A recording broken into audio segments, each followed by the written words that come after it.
Bird flu update for February 3rd, 2025. I'm Dr. Terry Simpson. If you like this information, please give me a follow. We're trying to keep you informed because there is a censorship on the information coming out of the federal government. Number one, we are seeing an increase in bird flu cases among all areas. Not fortunately among humans, but we're seeing increase among poultry farmers. We are seeing increase among dairy farmers. And we have very many concerns about people who are keeping chickens in their backyard. Let's get into it. Among poultry farmers, there are some poultry farmers who are being brought to the edge of bankruptcy because they're having to cull many of the chickens that are out there. Now, to be clear, if those chickens get bird flu, it is going to be fatal for them, and they are rapidly infectious and contagious to the other birds in their flock. That's why they have to be culled.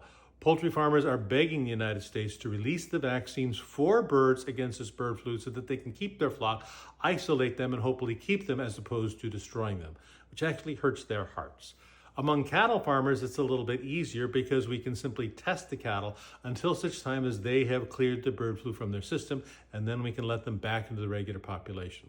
Our concern about bird flu among hobby farmers, people who keep chickens on their backyard or whatever, is that those birds can interact with birds that are wild, and wild birds are a legitimate concern for an increasing risk of bird flu, transmitting to the poultry that you're keeping as a hobby and then transmitting to you.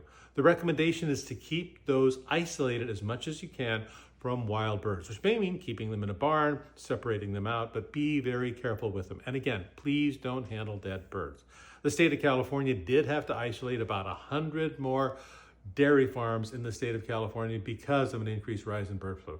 And all of that is very concerning because even though we haven't had a new human case in the last week, our concern is with the more bird flu that is out there, whether it's poultry or cattle, the more chance it has to interact with human beings and can get to the point where we have human-to-human spread. And that's what we really worry about. So keep up to date. We'll try our best to keep you up to date with the various agencies and places that we can find.